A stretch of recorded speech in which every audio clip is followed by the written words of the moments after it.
center.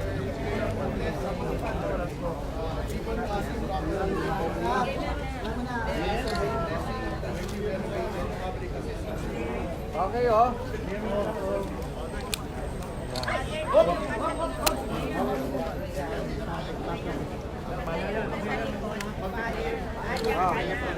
Rolling ka, rolling, oh. Photo po na, sir, photo.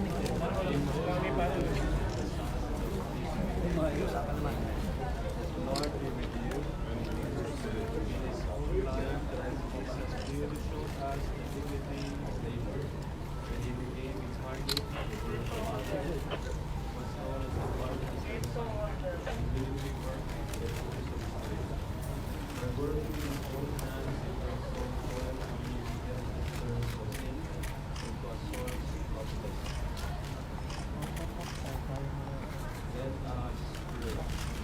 God, in your wise providence, we are glad to bless all human nature, the work of our hands and of our minds. That good and good plan and effective business in this time encounter, and through life and through the world, and give them on clearly, we ask this through Christ our Lord. Amen. Yes, thank you. Sir, harap po na. Tingin mo na, sir. Sir, tingin mo na. Ma'am, tingin po na. Yan. Yay!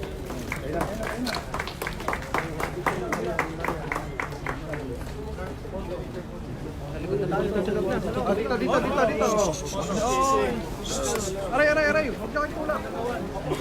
Chongben. Sige lang, ha? Huwag niyo kayo tulak. Live to. Aray ko. Yun ang aray.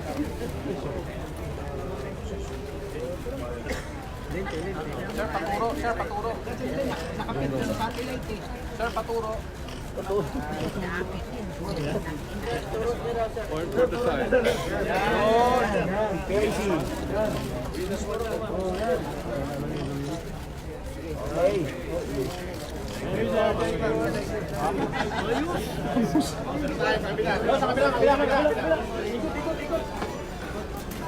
Closing lang. Ikot na.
Kain na lang kulang mo dito, ma'am.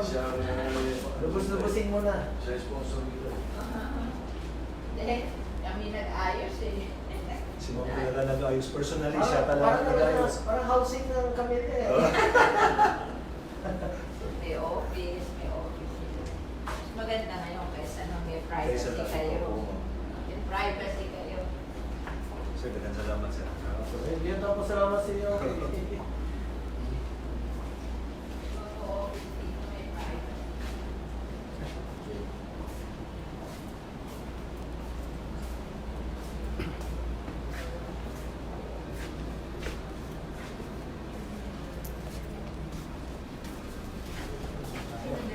Full tayo.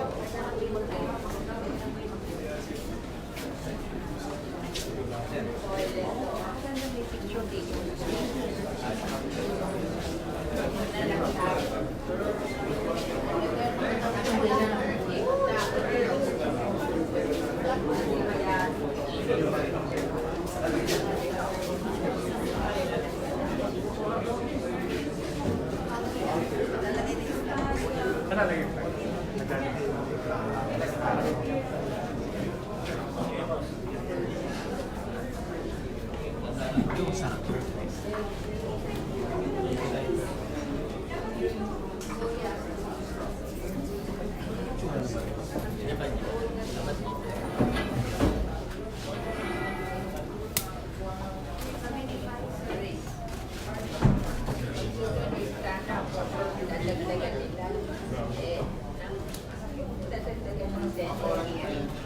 Sabi ni Vicento, ito na lang donation ko, ikaw na magpakuha. Hindi nagkasya. Wala nang tinagdag. Kasi pag kami gumawa, masubok. Kaya sa gobyerno, yung donation, nagkasya. Wala na. Hindi ako nagpagawa. Binibigay ko sa Senado. Ayaw nila magpagawa. Binalik sa akin.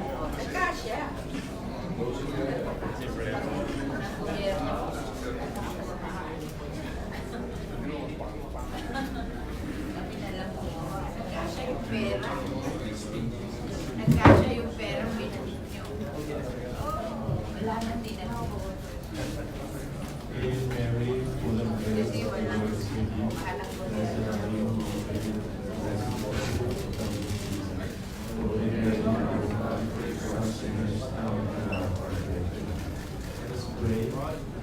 God, the Father of goodness, and command us not one another, as brothers and sisters, bless this new Manasakis from His presence, and finding all who enter here, now and forever. Amen. The Lord be with you. And the Almighty God bless you, the Father, the Son, and the Holy Spirit. Amen. Thank you po.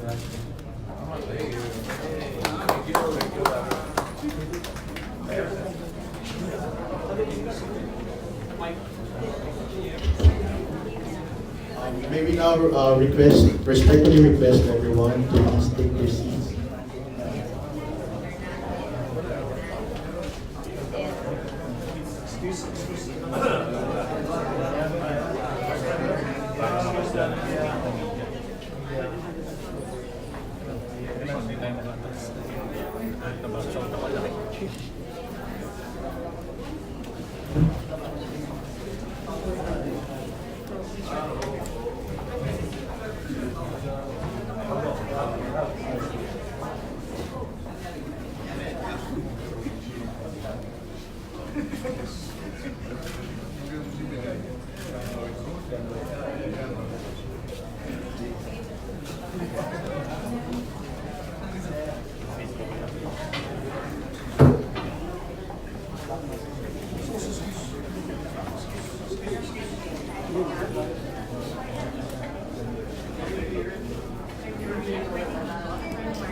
May we now call on the Senate Secretary, Attorney Myra Villarita, for her opening remarks.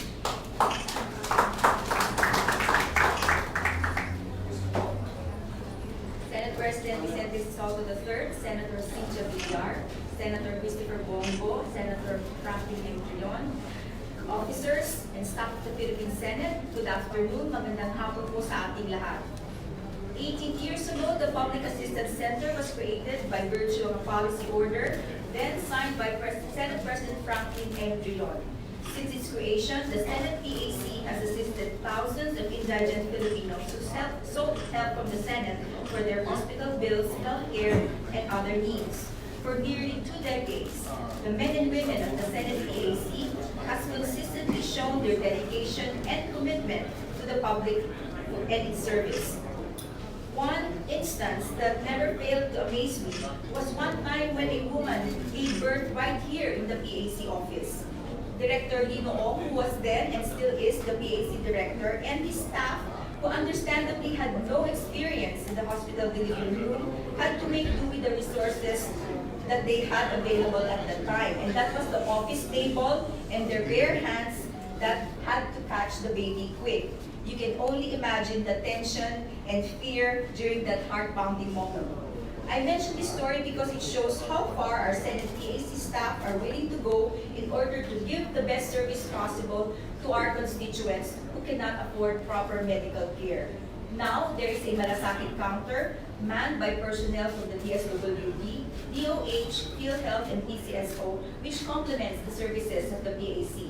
With this development, the poor and needy who come to the Senate for help are assured of efficient, effective, and timely assistance from these government agencies. And so this is an opportune time to thank the generous and kind hearts of those who made all this possible. Senator Frank Drilon for establishing the Public Assistance Center in the first place, his vision for creating this new office. Senator Bongo for moving mountains so that we can have a malasakit counter. Senator Cynthia Villar for the generous donation, a new home for the PAC. Beautiful. And Senate President Vicento Sotto for his unwavering support, which makes this initiative a positive experience, not only for the beneficiaries, but also for the Senate employees who work here. Thank you, SC. And we acknowledge as well Director Lino Ong and the men and women of PAC and the other Senate employees for their dedicated and tireless service. So on this bright and auspicious day, we welcome everyone to this blessing and turn over the newly renovated PAC building as we go ahead and sign the Tito donation from Senator Cynthia Villar to the Senate, represented by Senate President Tito Sotto. Magandang hapon po sa inyong lahat. Salamat po, Madam Secretary. May we now call on the Honorable Senator Christopher Lawrence Tito for his message.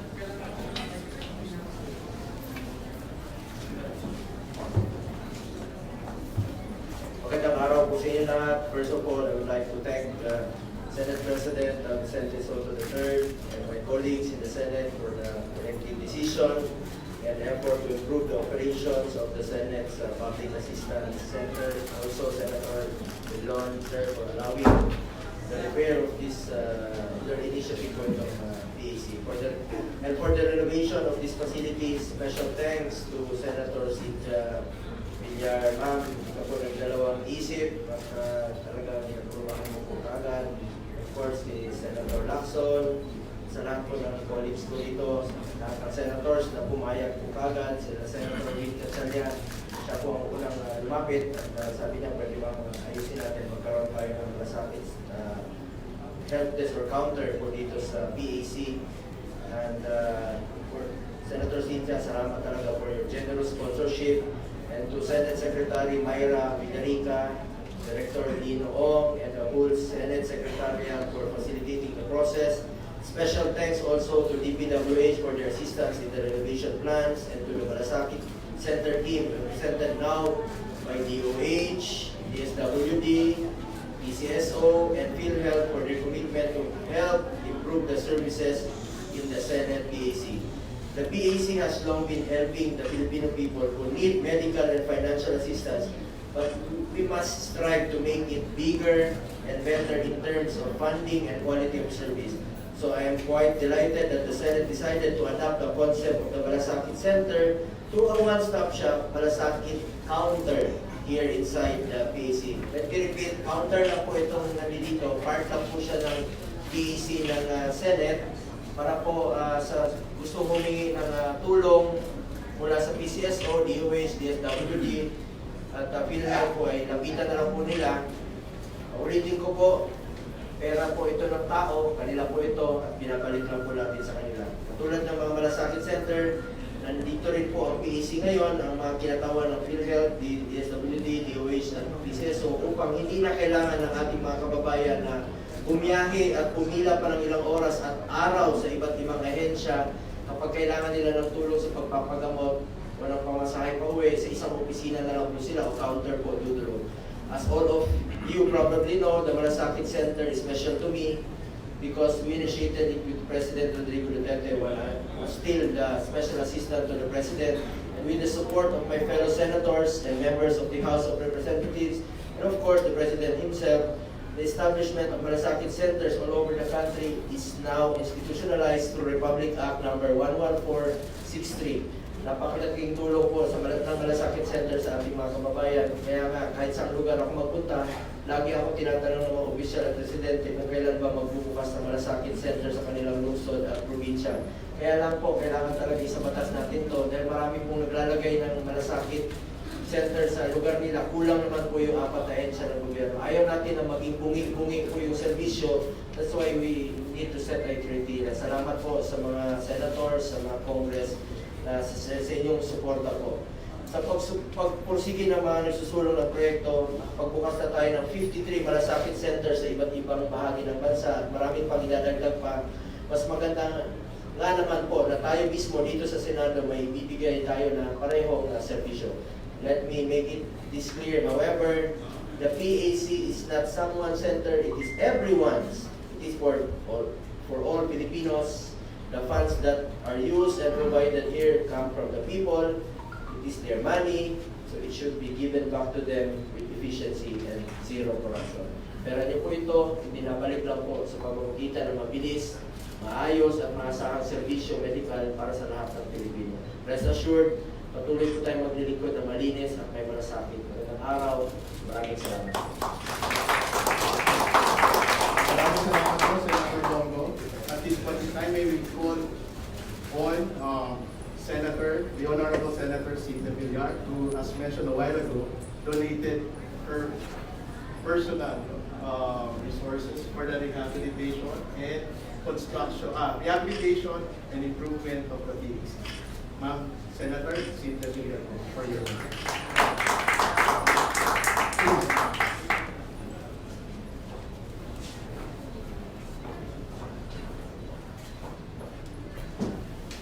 We're very happy to be here on the newly renovated Senate Public Assistance Center.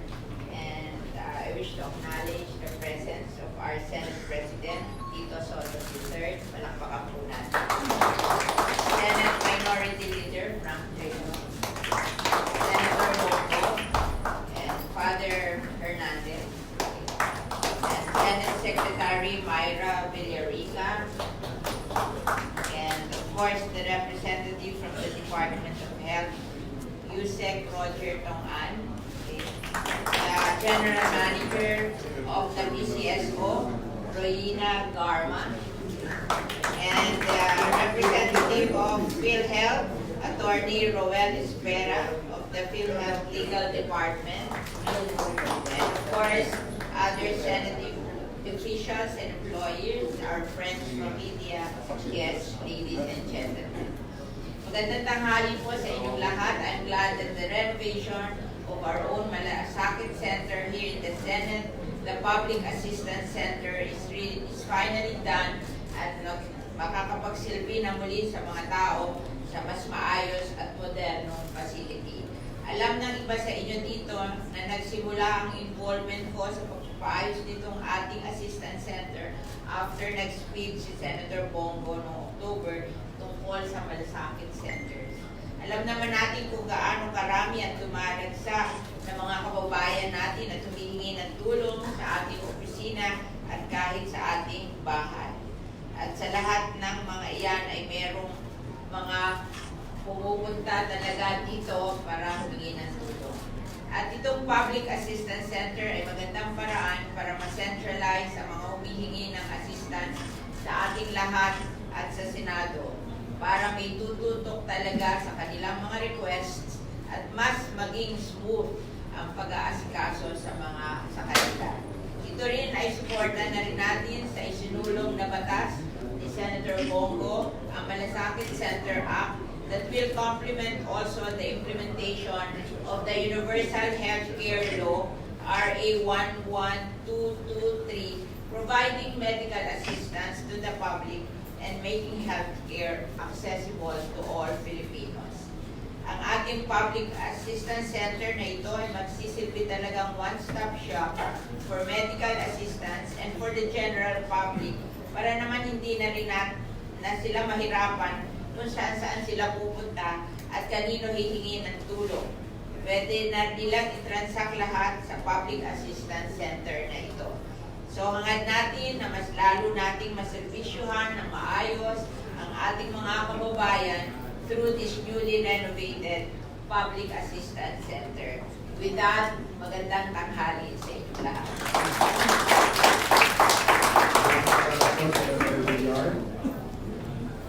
At this point po, nais po natin tawagan si Senator, ang ating Senate Minority Floor Leader, Senator Franklin Tito, for this message.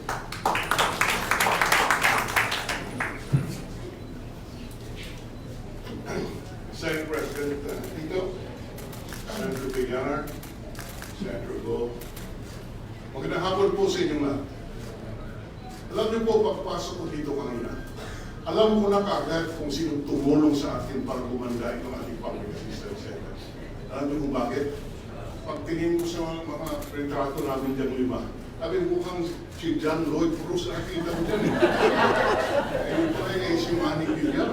Kaya halata mo kung sino tumulong sa atin dito. Kaya maraming salamat, Cynthia. Hindi ko nga alam yung picture. Hindi mo alam. Eh, sino si Manny ang nagbigay ng picture niya? But seriously speaking, let me first acknowledge with appreciation on a personal basis the help extended by Senator Cynthia Villar to make this facility a better facility for our public. Alam niyo po, mahigit ako sa 20 taon sa Senado. Ngayon lang ako nakarinig ng isang senador na kusang loob nagbigay ng tulong para maganda po ang ating tanggapan, lalo na po para sa ating publiko. Maraming salamat, Cynthia, sa inyong tulong. Sana po alisin nila yung term limit para pabalik-balik ka dito sa Senado.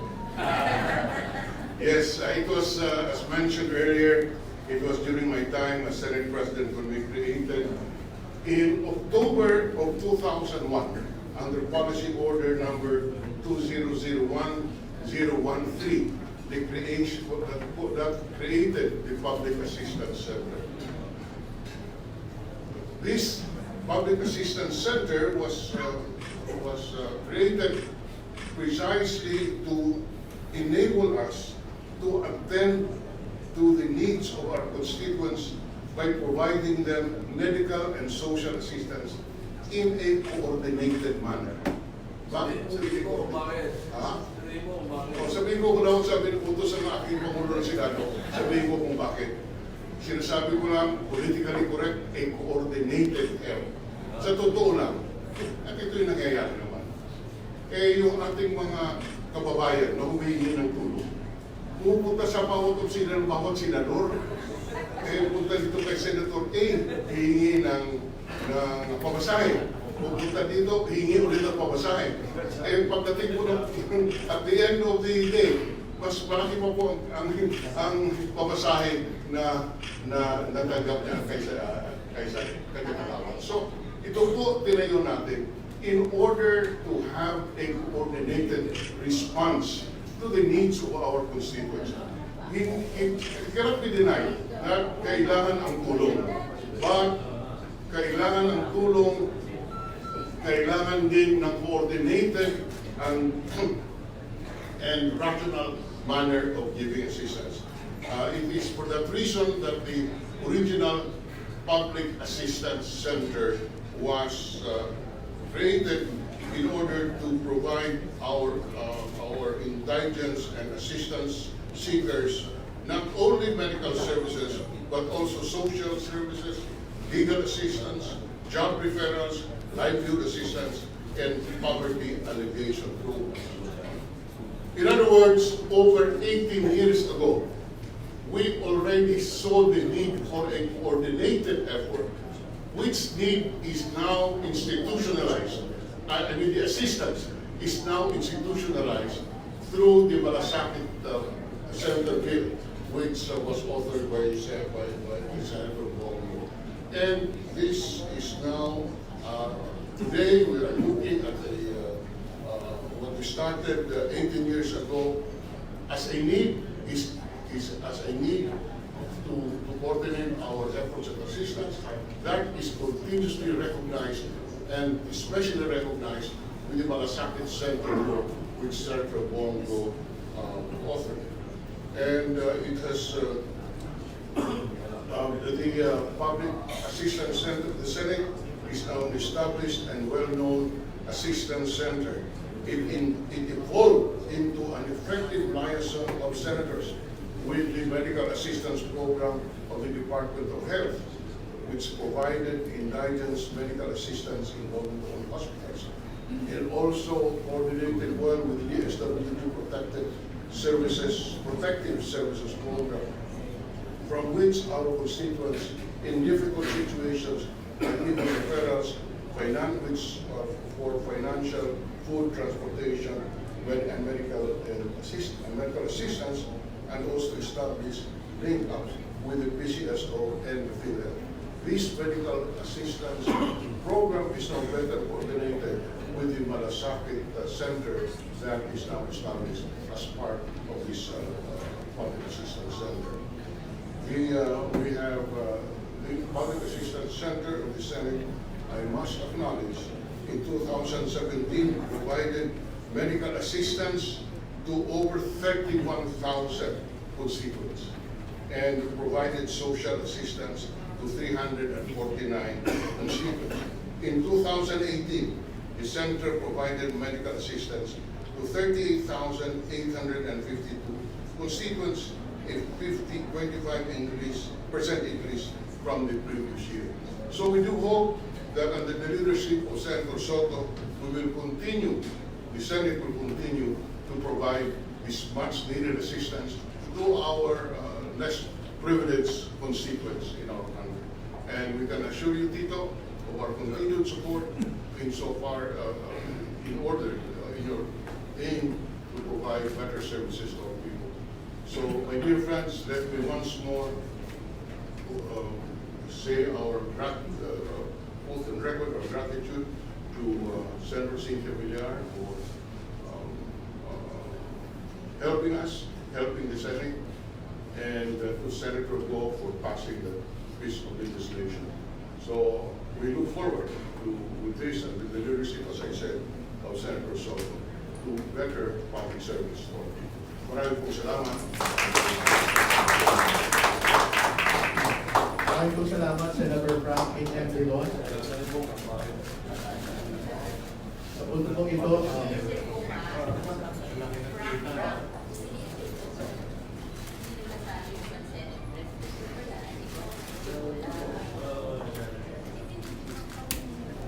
may we now call on our beloved Senate President, Vicente C. Sotto III, for his message.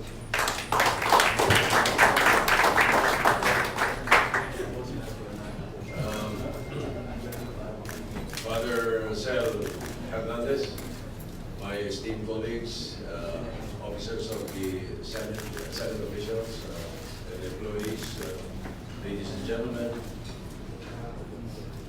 there is nothing much to say after what we have heard. Here in the AAC, the Malasakit, building Malasakit Counter, actions speak louder than words. The picture speaks for itself. I am simply overwhelmed and very happy and honored to be leading a group of compassionate and generous people.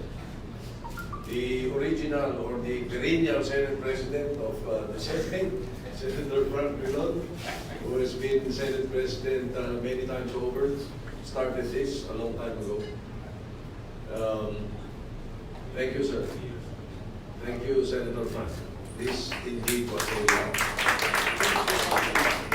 milestone as far as the Senate's health is concerned, because you all know that the Senate really is simply for legislation but there are people with such compassion as Senator Frank who have agreed to put up something like this for so many reasons.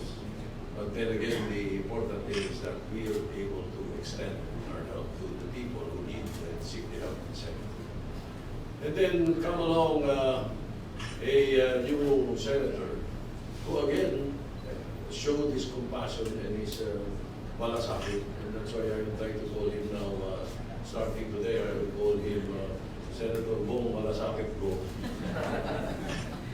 Because of his brainchild of coming up with this wonderful and beautiful public assistance center of the Senate, and complete with a malasakit counter. And all these were all possible because of the generosity of a wonderful lady, Senator Cynthia Villar.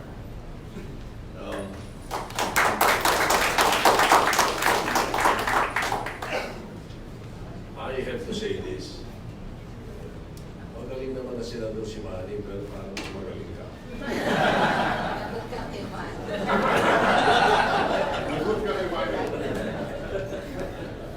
I'm sure you won't mind. You might even admit it. So again, my congratulations to you all. Thank you so much. To the people who, napakarami pong makikinabang dito. Katulad ng bilang na sinabi ni Senate President Ron, the Minority Leader Frank. From that time on, ilang pung libo ang mga natulungan dito. Kasama na rin po yung mga, alam nila, medyo nangihingi lang ng pamasahe, pero still, meron pa rin tayo nakahanda at kahit pa paano dito sa action, the Public Assistance Counter Center nito. So, again, to all of you, thank you. Ito'y isang napakagandang addition sa Senado. Siguro, hindi na rin makakapanghinayang kasi pagdating naman siguro sa 2021, paglipat ng Senado sa BGC, meron pa rin ito. Baka mas maganda pa. Pero ito pa lang ay napakaganda na. So maraming salamat sa inyo. Frank, thank you. Cynthia, thank you. Bong, maraming salamat sa inyo.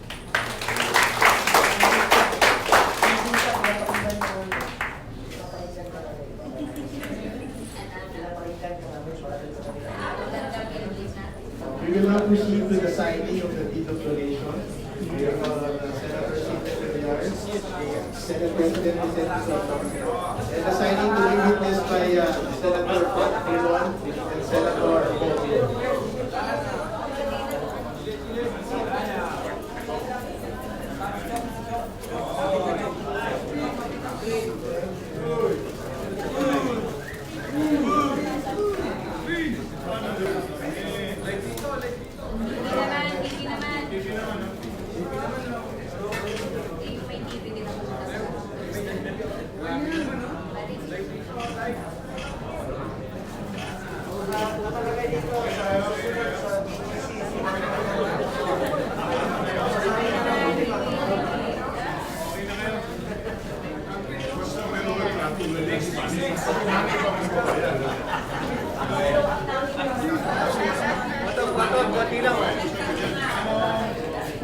Yung kulang, mayang yung kulang.